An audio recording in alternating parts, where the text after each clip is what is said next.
everybody. My dad thinks his podcast is amazing, so please subscribe, give it 5 stars or whatever, and maybe he'll finally stop talking about it. Anyways, welcome to Sober At.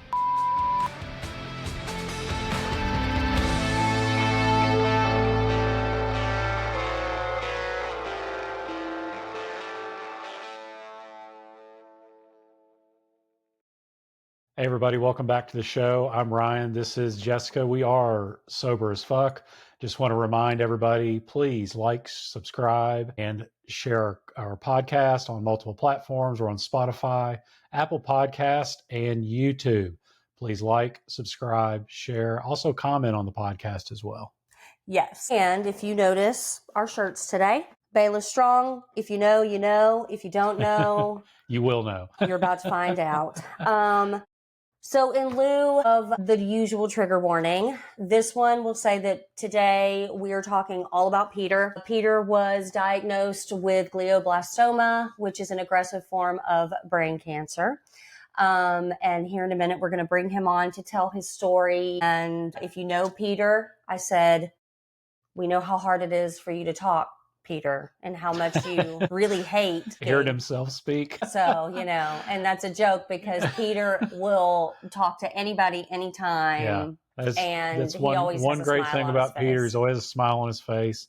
He always has a song in his heart and in his head, and he's ready to sing it at any point in time to put a smile on somebody's face, which is great.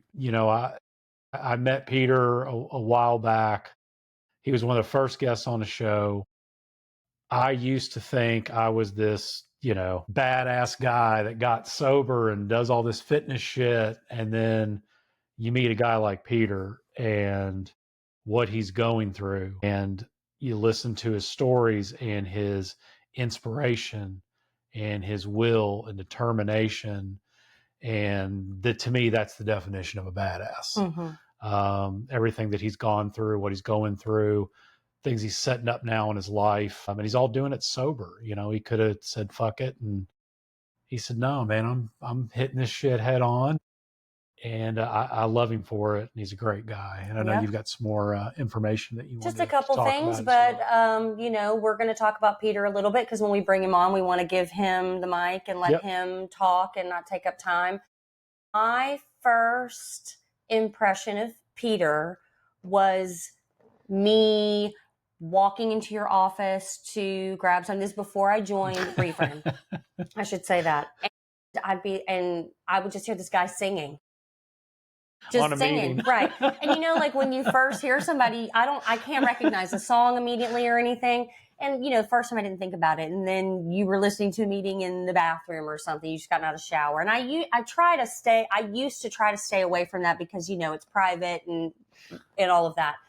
And I heard him singing, and I just asked Ryan, I said, who's that fucking guy singing all the time on those meetings? Like, what is going on? And he's like, oh, that's Peter. Like, he's always singing. He's always happy. And he always goes, he takes up 2 time spots when he's sharing, but nobody gives a fuck because you can't stop listening to him because he always has the best short stories. And then once I joined Reframe, he very quickly became one of my, if not my favorite person to listen to, because he is a natural born storyteller and his stories are always about gratitude and connection and love. And he's just a fantastic person. He sings the national anthem at all of the Moosehead hockey games. And as a singer myself, I'm like, I want to sing the national anthem with Peter one day. And he just is a beautiful human being. I pull my phone up because just a couple of things. Like I said, he is battling glioblastoma, which is the most aggressive form of brain cancer. The average survival rate is 12 to 18 months. Only 25% of patients survive beyond a year.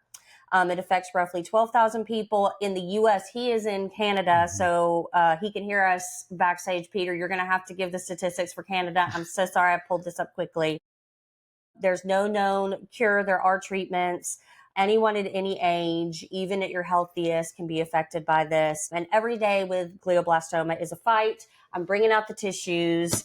This one's going to be emotional. You're going to laugh. You're going to cry. You might even pee yourself a little bit, which we love a good pee story around here. So let's go ahead and bring Peter on. Okay, here we go.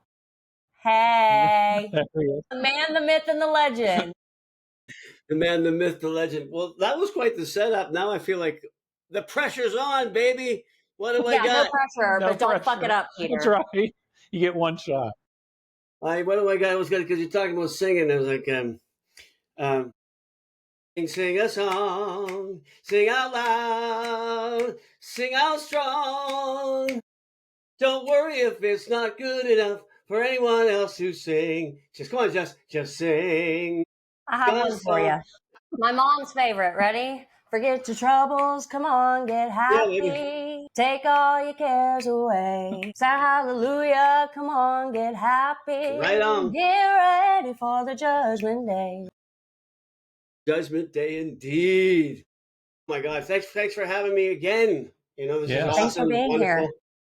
There is a lot of shit to talk about, a lot of shit to throw on the table, a lot of pucks to drop in the circle, Ryan, and somebody's got to battle the face off. Yeah, just start. You want me to just get going? Go. Tell us who you are. Tell us your story. Okay, we want to know everything about Peter. I'll set you up because right there early. If I start to mumble jumble and stuff, it's because I'm a little tired. Last night I went out and I went to a blues jam, sang a song. And for me, I'm an entertainer in a band that's been together for 45 years. And we have our set of summer gigs coming up. So I need to establish what that feels like for me being on stage in front of people, because this thing does some weird things with you visually and sound. I went out last night, sang a song, went well.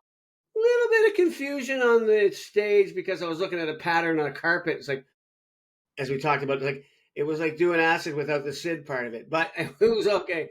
But I woke up this morning a little exhausted. But if I do start repeating myself or mumbling, I do have an excuse now. So you can't blame me. You blame this biological thing that's taking place.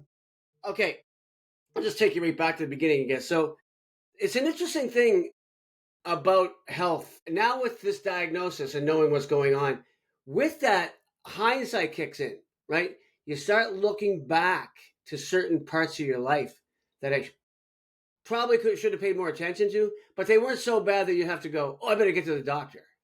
And let me outline some. And this helps people think about things. Like I have high blood pressure and atrial fibrillation. The worst kind of atrial fibrillation because it's intermittent, right? Because of that, I'm on blood thinners. So looking back, I would have dizzy spells. I'm talking 3-4 years ago. And bad enough, almost like a vertigo feeling. And I would go, okay, maybe I would just go, I would check my pulse. And yeah, I would be an AFib, right? That's an irregular heartbeat, everybody. I'm sure everybody knows that. And okay, that's all it is. And it would calm down. Then at times I would stand up. You know, when you stand up quick, you get a little bit of pressure in your head. But when I look back 2 years, it wouldn't dissipate quickly. Now that I'm with the hindsight, right? Now that I can look back on it.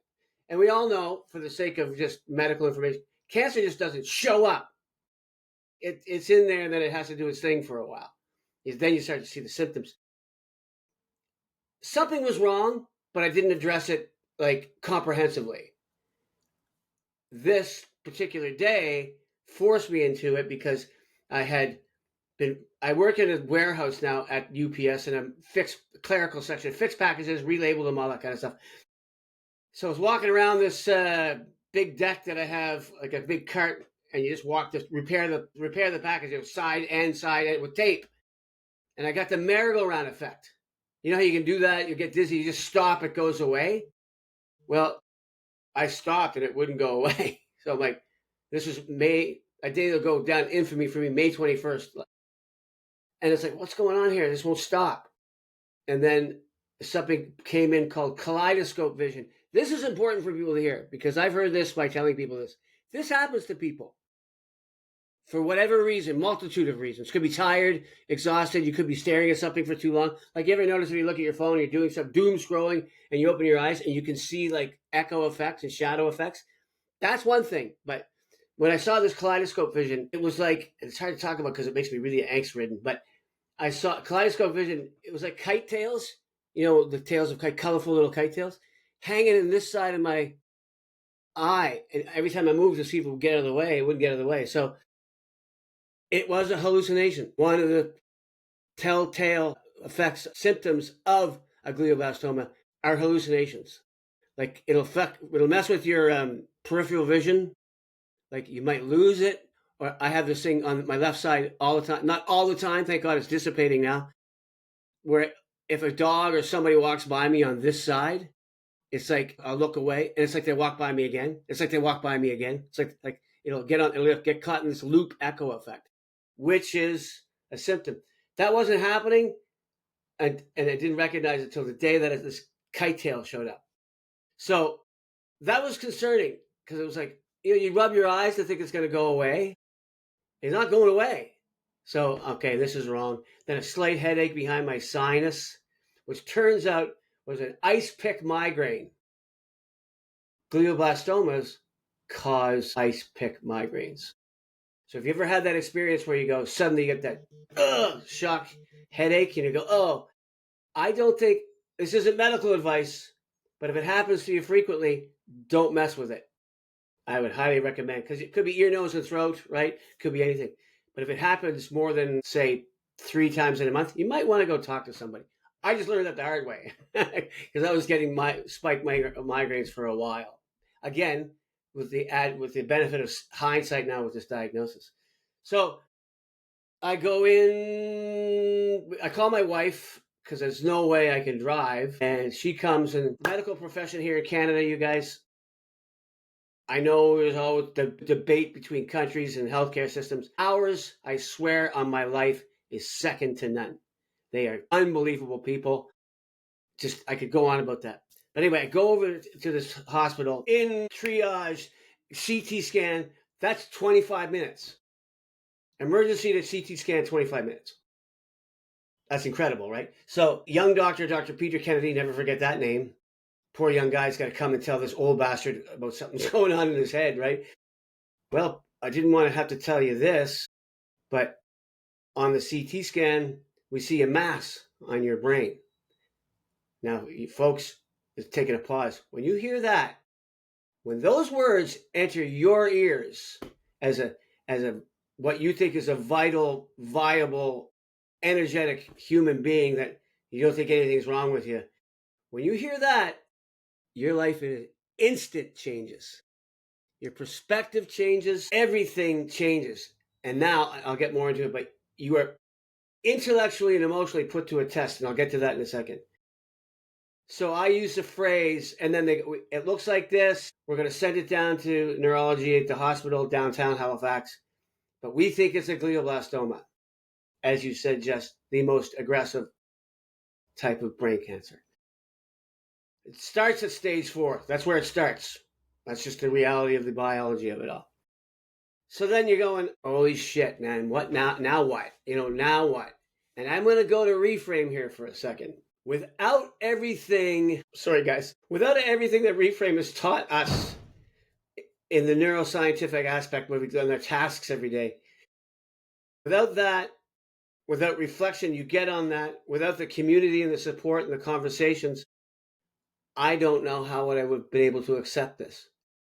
That groundwork of being able to separate, okay, this is what it is, to I could go, oh, why me? Which is a waste of time, by the way, right? The why me's and fairness. That's all a waste of time. So you learn how to adapt and accept. And plus, I think, I think you do, Ryan, the Daily Stoic, Marcus Aurelius and all those guys. That saved my life. And for philosophy, Spinoza and Carl Jung and Plato, all that stuff has really helped me. That's why you say I talk too much, because I read all this shit, so I get to talk about all of it all the time. And I'm telling you, it helps. Because what I learned from that and what I learned from Reframe is, and that I express all the time, I do, this is, and Buddhism and native culture and all that, all we fucking well have every single day is the moment we're in. That's all we have. And for those of us who started drinking too much and the substance got out of control, we took that for granted. We forgot that all we have is right now. I believe that, right? We became dismissive about reality and life. So a big phrase in my life through all this now is life is a gift. It's not a guarantee. And the more we accept that, the sooner we accept that, I just found clarity sneaks in. Self-awareness creeps in. Appreciation creeps in. The sky becomes bluer. The flowers are more colorful, right? Because you can go, here we are. I got to make the best of this fucking moment because this is all we have. I do it every day now. I mean, I knew it fundamentally, but in practice, we just take it for granted. We forget about that, especially in the recovery world early on, right? We're trying to find reasons for it. Actually, there's a reason, but there's no reason to perpetuate the self-abuse and the self-harm. There's absolutely no reason. When you can put it in front of you and go, wait a sec, I can control how I react like this. And that's what the Stoics say. You can control your emotional reaction and your intellectual reaction. That's what we are actually in control of.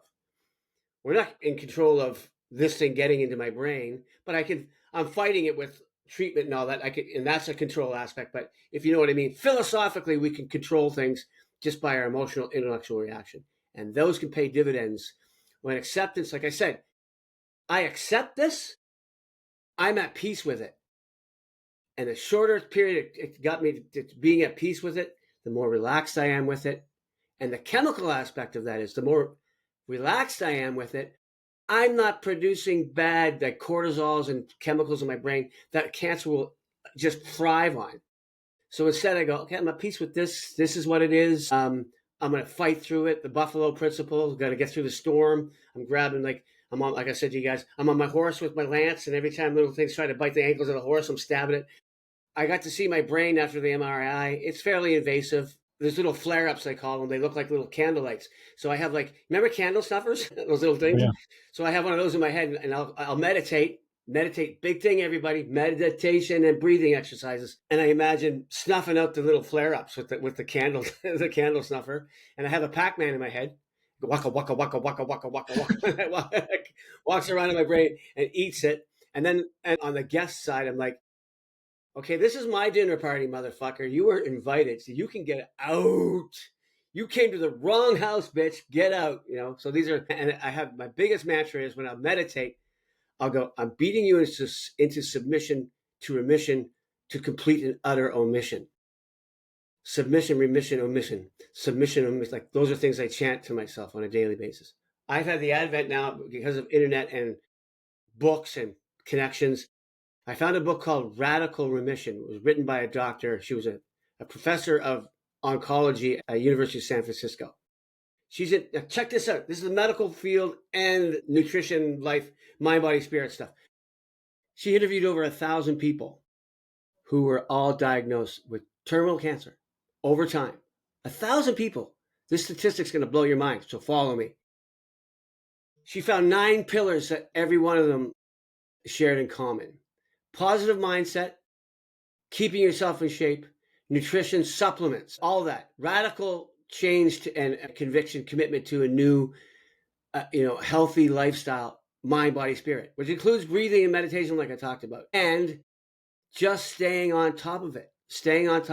So I know I'm kind of jumping all over the place, but I got to get these points out. Like you said, I talk too much, but, for my own being, and this is important, this is not denial, but for my own psychological being, I refuse to believe this is happening to me.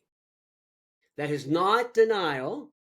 There's a biology, like I said, it's happening, but in order to keep myself in the right mindset, no, not, you came to the wrong house, motherfucker. It's like, out you go. A friend of mine said, because I'll go back a little bit. I left my house when I was 14, right? Drinking parents, drinking kid. I left and I was been a survivalist ever since. So it's innate in me to survive, right? I don't have it. My DNA, I don't have a choice but to think of I'm beating the shit out of this thing. I don't. It's just my thought process. And in order to get that, I have to believe that it's not happening. A friend of mine said, because they know what kind of guy I am, he said, Peter, you know what? I don't think cancer has met a guy like Peter Baylis yet. I said, you don't know whose house you're anyway. So you know what I mean? That's all part of my process now. But anyway, she interviewed all those people. And I've been listening to the book on Audible. It's called Radical Remission by Dr. Kelly. Phenomenal. She chronicles all the stories of these people. To a person, over 1,000 people diagnosed with terminal. To a person, all of them are in remission. We're talking about people like with prostate, ovarian, breast, bad. And all because they changed 25 years, some of these people. You know what I'm saying? Medical community, God love them. It's their job. They will tell you statistics and research, right? Doctor sat beside me. I don't even like to say this because it's like bad mojo. But he goes, this is an aggressive form of brain cancer, the most aggressive. We normally give people 10 months. I literally turned to him. He was sitting beside my bed, and I looked at him. What? I said, don't fucking use that language with me. Do not use that language with me. I can't afford to think like that.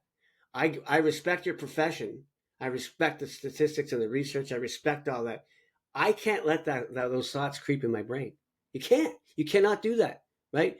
If you capitulate to depression, why me's, Carl Jung, he's really big on it isn't fair. Everybody can say every day of their life, this isn't fair. You can't think like that. You really can't. It doesn't do anything but produce bad chemicals. So acceptance, understanding, learning, of course, right?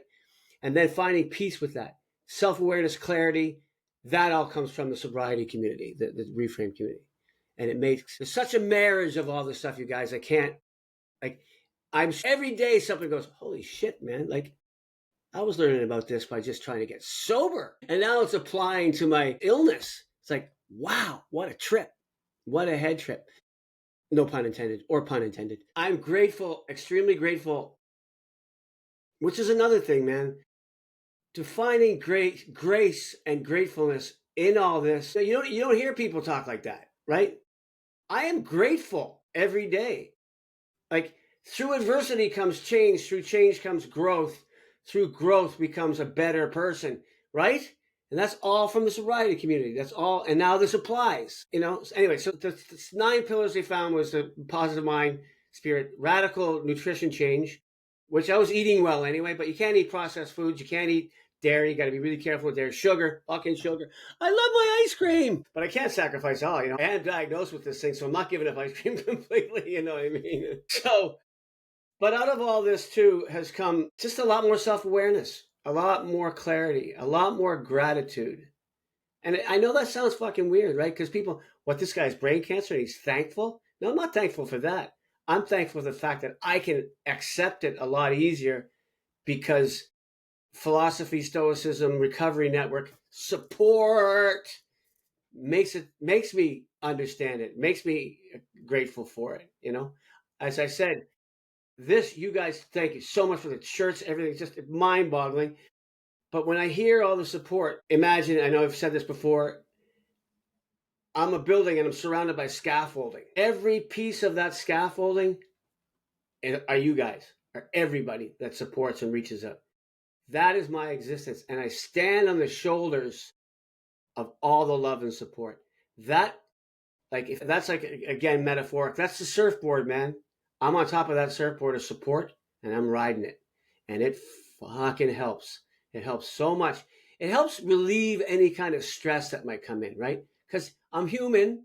I have my dark moments of thought with this kind of stuff. But you got to be careful, but you got to be real at the same time. I'm not trying to be, I know everybody hates this, is toxic positivity. That's not what I'm saying. I'm just saying, accept the reality of the situation, get to peace with it as quick as you possibly can. Get to peace with anything in your life that's causing you stress and turmoil. Figure it out. Put it in front of you. I know we talked about this before, right? Put that shit in front of you. If you're sitting at your dining room table and something's bothering you, put it, imagine sitting right in front of you at the dining room table. Talk to it. Give it a name. And say, do I really need to be this way over this? Have a discussion with it and yourself. 99% of the time, you're going to realize that you don't have to be. You have to be open spirit, open soul, open heart, open mind.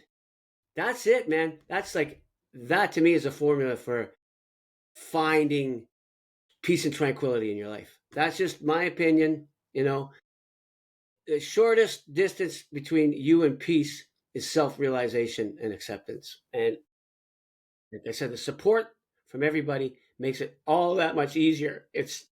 I can't express that enough. It is the key ingredient to a lot of this, everywhere I turn. I'm talking to people about it. I'm talking to people who've reached out. I'm a member of a foundation out of Sarasota, Florida.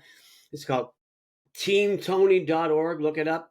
You got to meet this guy. This guy was a high performance athlete. He was in Vietnam doing that jungle bike race. Just think about that. I'm in the jungle riding my bicycle. What? You know, he had a grand mal seizure on the bike that took him to a hospital, and that day he was diagnosed with the exact same thing. He's had lots of surgeries because they could operate on his. They can't operate on mine because it's not a mass. It's actually all through my brain. It's in all 4 quadrants, and it's invasive and it's pervasive and it's non-discriminatory, and it's a radical form because it gets on the white matter of your brain and it just finds the highways. And they can't radiate that because there's nothing to target, which I'm okay with.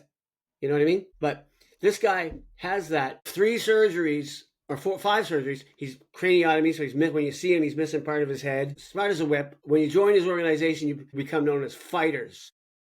28 years ago, this guy was diagnosed. He's still kicking around. He's got people on his team 22 years, 26 years. I joined. Because there's 6 people that stand out. He goes, collectively, oh man, we got 80 years? And the way Peter, this is what he said to me the other day. He goes, with other people in the meeting, he goes, now we got Peter on our team. Man, we're going to get to fucking 90 years, 100 years very soon. Peter's going to bring that number up. But it's amazing what the power of the mind can do. And I really firmly believe in that. And I don't mean it in that esoteric way. I mean it in the real way. You need to believe. We all need to believe in ourselves. We all have to get to that point in recovery, in anything. You need to get to believing in yourself. The quicker we can believe in ourselves, again, peace, inner peace, man. I can't say enough about it. So she found these nine pillars, and to a person, like they're all in remission. Like that's unbelievable to me, because back to the medical community, they're not the, and I give them credit. They're not going to give you the most optimistic blow smoke up your ass shit, right? They're going to tell you what the statistics are because that's what they have. And I'm telling you, man, when they're sitting there talking to me, like it happened the other day. I didn't say it out loud, but it was one of those things where, it's aggressive and it can get out of control very quickly. In the back of my mind, I'm like, please don't talk like that. Please don't fucking talk like that around me. Just don't do that right now. Because I'm like, this is not this, bitch. No. But, and I also say that about people, because again, communication, God love people because it's hard to hear, especially close friends that love you dearly and they don't understand it. But if anybody comes up to me, and it's a boundary thing, like, alcohol and all that stuff.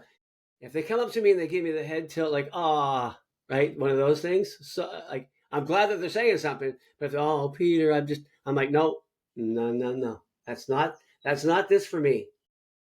I love you. Let's hug. Ask me anything. Thank you so much. But this stuff, not going to play out. It's not going to play out for me. And I don't mean that to be mean. I respect it.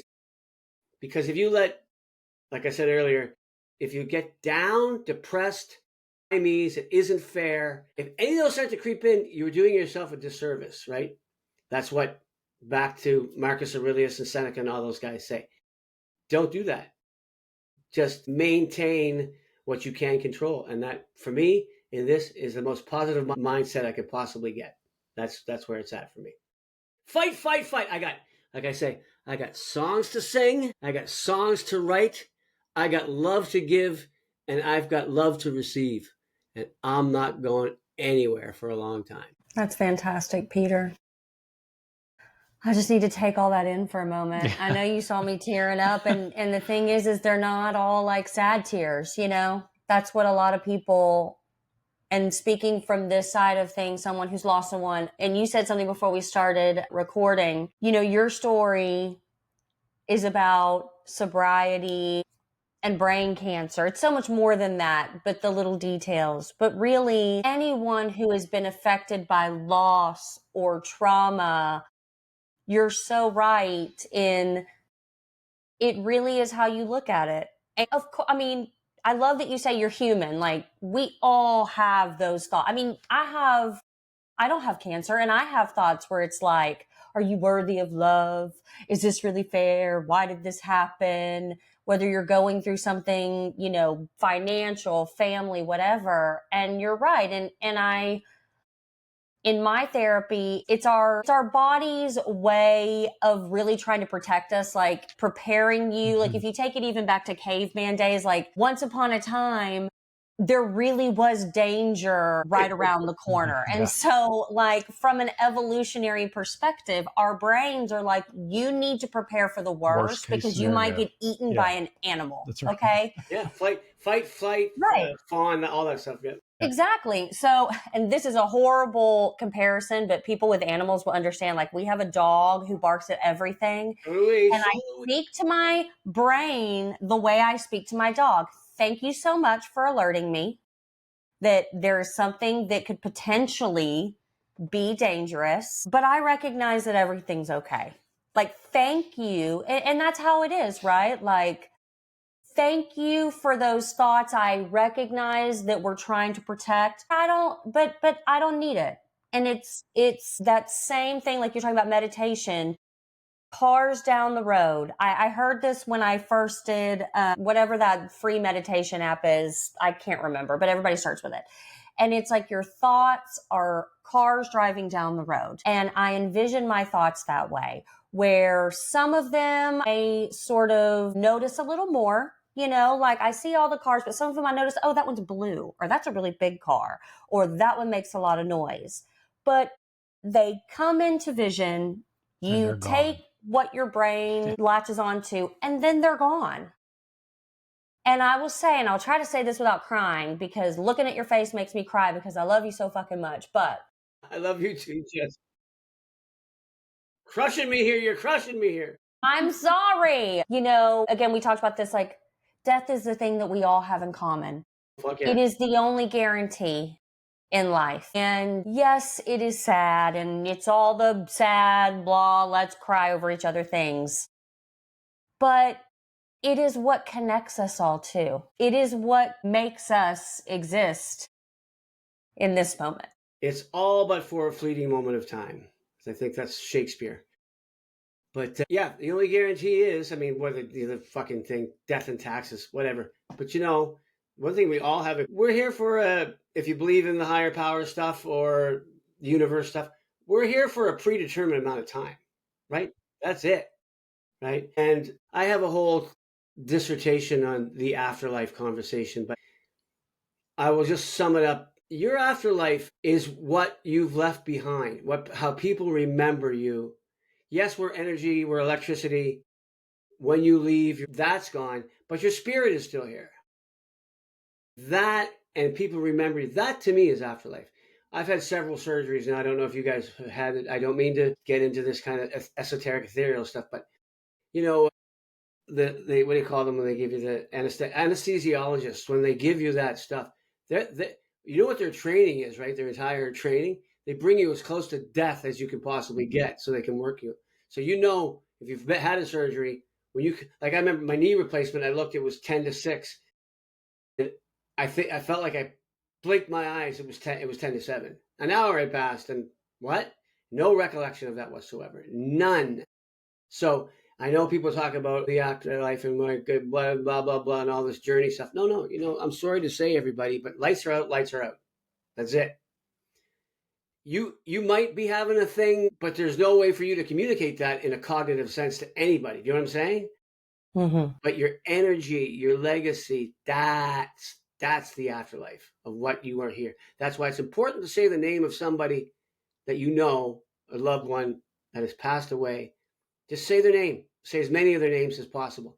That maintains their spirit, maintains their energy, and that's a really important thing to do. But so with that, you know, people talk about fear of death. I know you mentioned it earlier.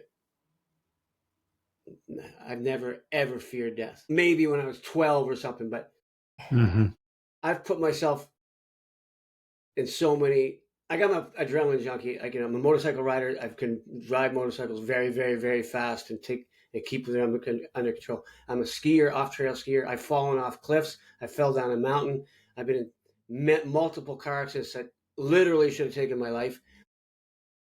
I was on a railroad track, and a train came around a bend. A guy tackled me, saved my life. You know what I mean? Like, there's just so many things. But in any one of those moments, I wasn't like, you know, that's it. like to your point, we don't really have a choice. It's going to happen, right? What's going to happen. What happens? We're going to leave. We're going to leave this mortal coil someday. That's a given, right? And like I say, you've got to embrace it, accept the beauty of every day. Higher power, God, Jesus, whoever shines their light toward us every single freaking day. It's right there. You got to look at the sky and the clouds and your dog and your friends. That's somebody saying something to you, especially when you're surrounded by beautiful people and they're, you know what I mean? It's like, okay, like I said earlier, don't take any of that shit for granted. Don't. So that's where I'm at today. It's like, live the beauty of every moment that you're given. And then everything gets just that much easier. And if you can get that much easier every single day, atomic habits, Ryan, you can get yourself a little better every day. That road you're talking about, the car, all those doors that you see that you can, I'm going to check that door out for a second. Oh, there's nothing to worry about there. I'm going to open that door, right? You just little offshoots. You can learn something from all of it. Anyhow, I hope that makes sense, but you know what I mean? Yeah. And I feel like I've learned, in the short period of time that, you and I have talked, text, listening to you in meetings and things like that. As far as, I'm a big proponent of leading by example now. Fuck yeah. And I was never like that before, but when I got sober, it was, you have that mind, what I'm talking about, the mindset change. Yeah. It's a huge shift in your mindset. And it's been great listening to you lead by example because I'm still learning. I mean, only a couple years into this, but fucking learning every day, man. You're learning every day, and it's so great to listen to you. It's one thing we read about it, right? I read the Daily Stoic every day, and it's like, you accept that you basically accept death. I mean, yeah. Whether it's you, me, Jessica, you learn to accept it. But then when you see someone actually do it and lead by example, as you have, I am living this. I have accepted it. I'm living this life. I am keeping my sobriety, which is huge to me watching you go through this because, when I first heard you talk about it, it was one of those things in the back of my mind, like, who's going to drink? Holy shit. Well, no, it wasn't really necessarily you. I was honestly thinking about myself. Okay. And, my mom has survived cancer like 3 times. Awesome. And she has Parkinson's now. And I just thought, I go to doctors, I get checked up, but you just never know, right? I mean, it could be something 6 months from now, 6 years from now. And I thought, man, if something were to come up and you get that news, how are you going to take it? How are you going to accept it? And then I hear you talk about it and I'm like, yeah, that's how I'm going to fucking do it. I'm going to do just like Peter does. And that's kind of that's kind of the point behind all this, right? I mean, it's really thinking that as you and you leading by example to other people out there that are like us, that have, are battling sobriety on a daily basis, but, you're also battling other things and other demons in your life. You can do it all with a clear mind and an open mind, open heart. And, it's not the end of the fucking world. It's really not. You're going to live every single day. You're going to enjoy every day, embrace the people you love, the people you care about. And you're just going to grow your community and lead by example, which is what you've done, which to me is just, it's so fucking commendable and so incredible. I mean, it's amazing, Peter, everything you've done. I need to pay you credit, Ryan, like from your listening to you early and your speaker share. I derive, because we pick up snippets from everybody, right? You, and I know we talk about this stuff, but like when I say shit, I've come to realize now that when I'm saying shit, I mean shit, right? There was a time during drinking days when you say shit, you didn't know what you were saying. You just listen to yourself speak. You have fucking driven me to be a much better person. And that I'm paying you a lot of credit for because of what you've been through, your story, the way you told during your speaker share and the way it came out. I literally, after you were done, I'm like, I walked into my bathroom, looked in the mirror and I went, for the love of God, that guy, man, look where he is. Listen to the story he just told me. And I went, there is fucking hope, man. And you gave me that. You gave me just through that journey of your life going, okay, man, like if this people can get through stuff like you've been through, there's a light at the end of a tunnel, right? And that opens up that tunnel for me going, you know what? Nothing can ever get that bad where I just want to go pack it all in, right? And when I say pack it all in, I mean grab the bottle again. Right. That's another thing. I know for a fact, not just health-wise now, but spiritually, if I ever grab the bottle, just shoot me, for fuck's sakes, because I'm going to be that much closer. And I can now cross over with the clarity of conscience going, I don't carry that baggage with me, right? I found me, my wife got her husband back, my daughter got her dad back through all of this. And because of that, the recovery, and this is what I got now, it's like, okay, man, fuck. Now I can put my boat in the water, set the sails, and just go with where, and navigate a bit through it, but go with mostly where it takes me. But I can set a course in the horizon, and and it with confidence that I'm not going to drive myself batshit crazy and grab a bottle. I was sharing this on Nancy's this morning. I don't think anybody picked up on it, but through all this, there's a lot of preparation. Advice to people that are younger: get your ducks in order now. Legally, because it'll pay. Because now we're trying to tie everything up with last will, testament, power of attorney, and executors, all that shit. Costly too, though. Holy shit! But anyway, when you're talking about, like, you're talking about your mortality every day. Like, and I got to talk to doctors, like doctors and nurses, and we have this thing called a MAID in Canada called medical assisted in death. Because if this thing does what it's supposed to do, it's going to get nasty, right? And like I said before, surviving is not living. I choose to live. So thank God, Canada, we have that option. But you're constantly talking about the end of your days, man. And it's so like, when I said, where's Salvador Dali with the melting clocks? And where's the Fellini with the fucking monkey and the organ grinder? Because it's all just surreal. But it's very real, right? And I recognized it yesterday. I go, this is precisely the kind of conversation, the repetitive kind of something that doesn't have a lot of hope. Death doesn't have a lot of hope in it, right? But something you talk about to the point of it can psychologically affect you that you want to hide from it. And what do we do when we hide from shit? What did we do? And it became chronic. And I'm like, fuck, this is exactly one of these moments. This would be it. And then I went, man, how much have I grown? How much have I grown? Because last thing in my mind, dude, is that. Somebody, like, I had to sit around a bunch of people having beers in front of me. That's fine. I can be around it. But there are moments when you watch somebody grab their drink and they take a big slug of it where I just go, oh, God, man, like, like a visceral reaction to, like, I couldn't do that. I would regurgitate right here on this table. And it's like, that's where this is taking me. Compare that to where I was talking about what I'm talking about, the repetition. This would be one of those times when I would just run out and buy the 40 ounce of vodka and hide from all this conversation. It is the furthest thing from my mind, right? It's come up in our meetings, right? If you were faced with a meteor hitting Earth, you win a lottery, or diagnosed with a terminal illness, every one of those would make people drink again. Not this guy. This guy's worked fucking far too hard to get clarity, like I said earlier, clarity of mind, spirit, and body. Far too hard to throw it all away. And I can now comfortably cross to the other side without that baggage. That in itself is peace, man. That is peace. Yeah, big time. Because, we hear, you and I, we say the word forever, right? And there's a lot of people that can't do that, and they admit it, and that's okay. Everybody has their own journey path, whatever you want to call it. But I'm the same way with you. I mean, I'm oh my God, as Eric Clapton would say, I'm the forever man, right? Had to bring that up for you. Great song too, by the way. I love that song. But I am that guy now. I can honestly say, and I think I could have said it, when I was a year into it, that it's my forever journey. That's just the way it's going to be. I don't need it. As you said earlier, the neuroscience behind it, there's cancer labels on this shit, in other countries now, soon coming to the US. It's just, I had 30 years of it. Yes, I had a lot of fun. Fuck, too much fun, right? Yeah, a lot of great times, but also look back and think, man, look at all the good shit I did miss that I don't remember.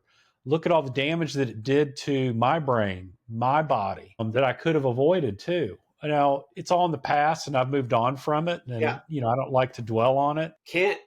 But fuck. Yeah. I mean, for me, it's a forever thing. And like you said, meteor's going to hit the fucking earth, or, you do get the news of something terminal. it's not going to affect me. No. I'm going to enjoy my life every day as you've led by example. And I'm going to love my life and love my family and set that legacy for others, and mainly for my family, to see what we've gone through. Amen.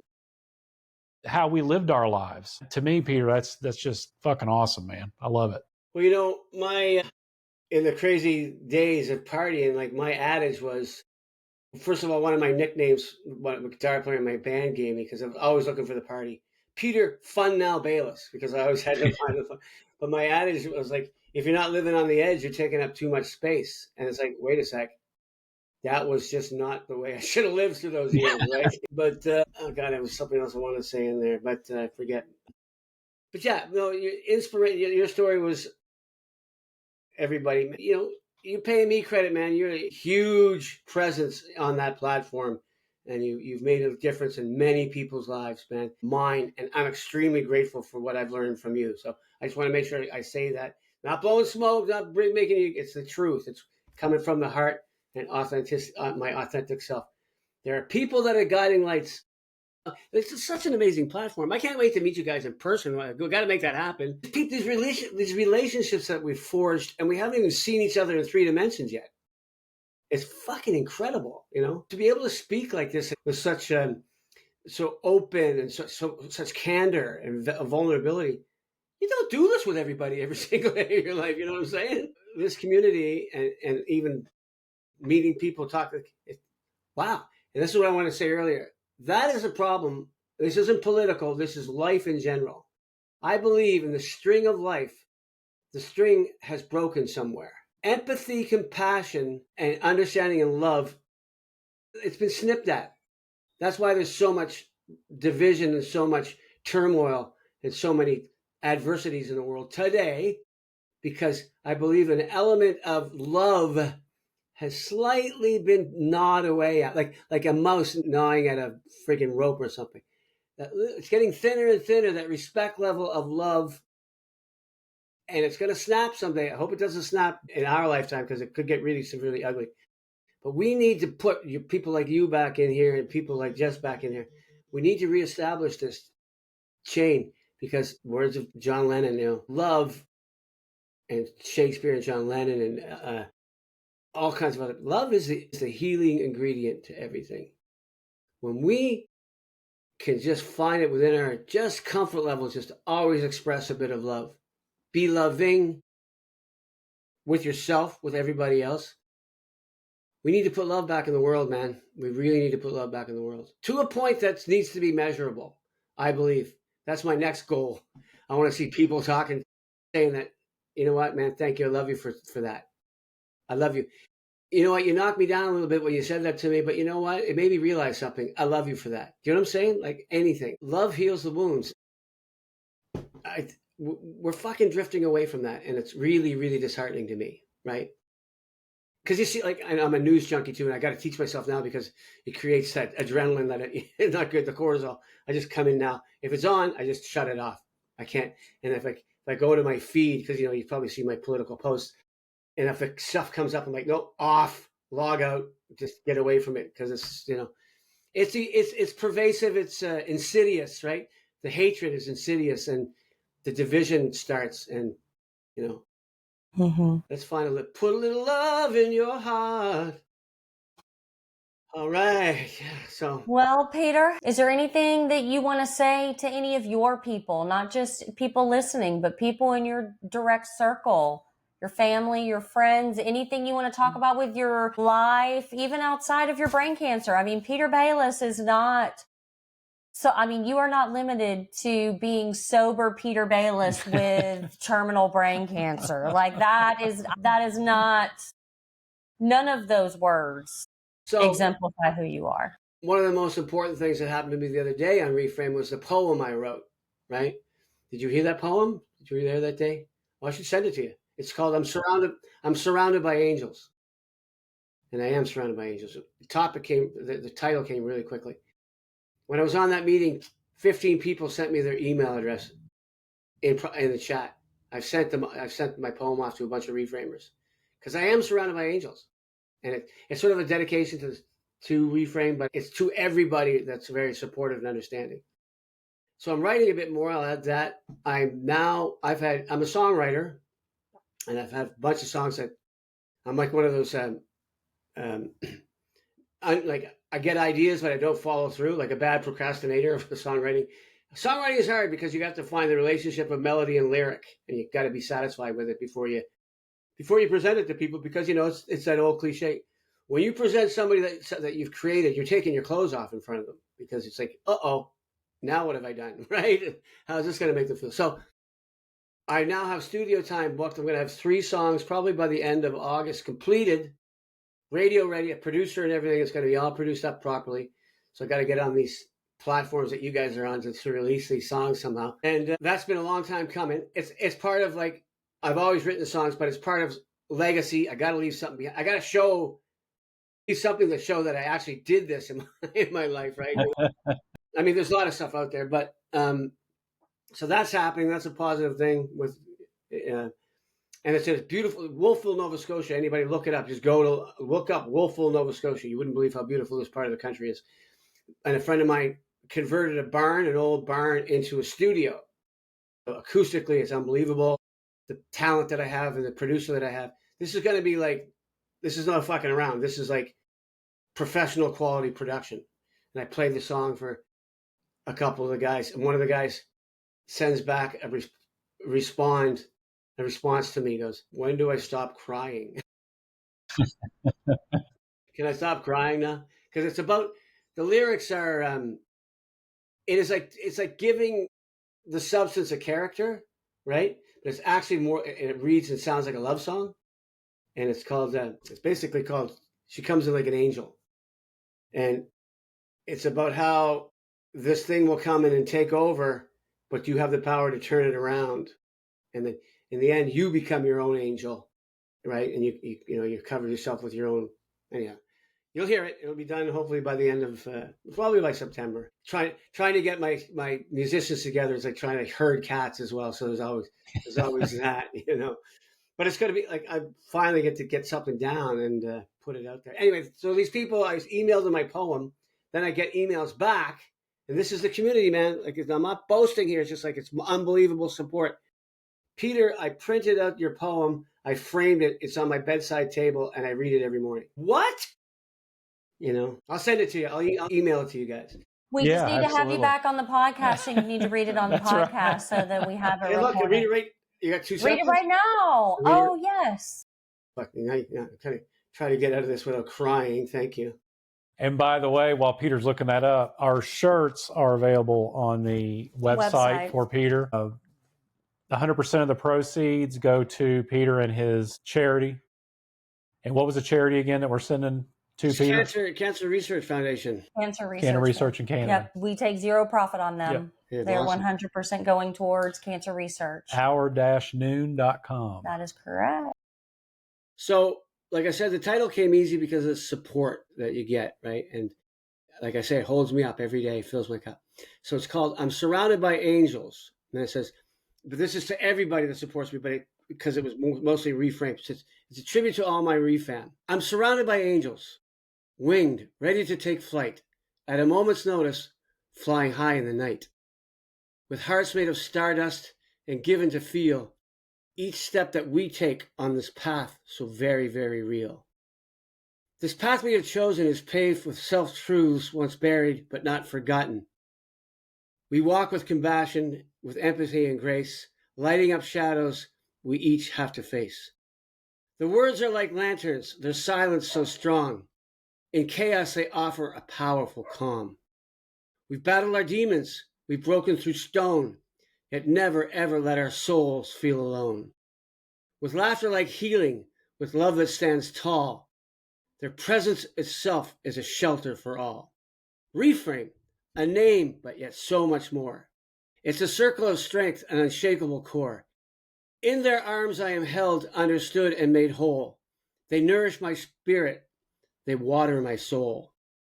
So I whisper my thoughts to the sky up above, for this circle of warriors who live out their love. No halos, no harps, yet I've come to believe I'm surrounded by angels each time that I breathe. That's beautiful, Peter. Mm-hmm. And it's truth. Comes easy when it's true. That's right. So I have a couple of bucket list items. My bucket list. Okay, I'm going to flip it and make it about me for a moment. All right. Because Shut me up. Will you shut me up? Number one, you and I have to sing together at some point. Absolutely. Absolutely. I will come to like in person. You're like, we need to meet in person. Hell yeah. And if we don't sing while we're together, then I won't be okay. I don't know what I'll do. I just won't be okay with it. You don't understand. It's mandatory. It's not even. It's mandatory. Singing is my favorite thing in the whole wide world. I've been singing my whole life. You have a beautiful voice, by the way. Thank you. Everybody assumed I would do it for college or whatever, and I never did because I wanted it. I'm selfish with it. I didn't want it to be a job. Right. And number two, how in the fuck do I get to a hockey game and sing the goddamn national anthem? So you come to Halifax when the season's on, and I just say, I've got a sub tonight. There you go. And she's from America, and she's going to sing "Oh Canada." And she has to sing some of it in French. That's right. Even better. Hey, my brother spent a year in France, so he speaks French fluently. So I'll just have him help me out there. All you need is the phonetics. Yeah. I got it. But those are my two bucket list items. Done and done, as far as I'm concerned. I love it. I absolutely love it. Peter, we love you. Love you. You're amazing. Thanks again, buddy. And you're going to be around forever and always. And we can't wait to come to you. You don't want to come down here. We'll come up there to you. You don't want to come down here. I love you forever and ever, forever. Forever and ever, amen. Baby. Well, Peter, thank you so much, buddy. And also to give a little background on the colors for both of the shirts. Yeah. We did for Peter. Yeah. You want to explain that, Peter? Yeah, that red, the blue, and the white border, that's the Montreal Canadiens. And then the other one, the other one is the green one. You have the green one coming. Yeah. You don't have it yet. Yes. And the funniest thing about that is he told me, he was like, his favorite team is the Canadiens, right? And I said, I'm pretty sure it's the Mooseheads. I stalked you on Facebook, and he's like, no, it's the Montreal Canadiens. I had to explain all, the different leagues and all that. And so he sends me this text, and he was like, okay, yeah, he likes Mooseheads too. Just make them both. Just make both shirts. And I was like, okay. So listen, my singing for the Mooseheads, it's the Quebec Major Junior Hockey League. You played in that league, or the equivalent to that league. The league before the show, right? And so being a Habs fan, I go to Habs Montreal, see a couple games every March, and I have for years. So I've been to the Bell Center many times, the old Montreal Forum, which is an unbelievable barn, by the way. So my singing the anthem for the Mooseheads, I call it my perpetual audition to sing at the Bell Center for the Habs. I have sent them to their HR department, their team administration, at least 6 videos. I have sung the national anthem for the World Juniors, right? I have been on national TV 50 times, like international TV, because they broadcast it in the States and in Europe as well, in a tuxedo singing the national anthem. Never making a mistake, singing it the same way, professionally. Do you think these guys could just respond? Tell me, dude. Even if it's just to say, listen, stop. No thanks. I will probably implode if I'm standing on the ice at the Bell Center singing the anthem for the Canadiens. Yeah. Like, it's a bucket list, so I'm throwing it out there in the universe in case it comes back. But that's right. And we'll have to see what we can do. And it's like, if they're worried about making a mistake, I don't make mistakes with that, man. You know what I'm saying? It just doesn't happen. You've done that way too long. Fuck yeah, man. All right, Peter. Well, thank you so much, buddy. Again, second time, first time, second time guest. How about that? Yeah. Oh, we're going to have you back. Are you kidding? That's phenomenal. And you guys, again, to reiterate, what you guys are providing, what the service you're giving, and everybody that you get on here, more people. I see more people keep tuning in. The more people are watching all the time. Your platform, it's just fantastic. Like I said, that's what it's all about. Giving it back, giving the love back, receiving it and giving it back. Well, Peter, thank you so much, buddy. We appreciate it, and I love you, buddy. We'll definitely talk soon, probably tomorrow. Okay, see you on one of these coming up for sure. That's right. Love you guys so much, and God bless you both. Love you, Peter. Hang on there, buddy. Yeah.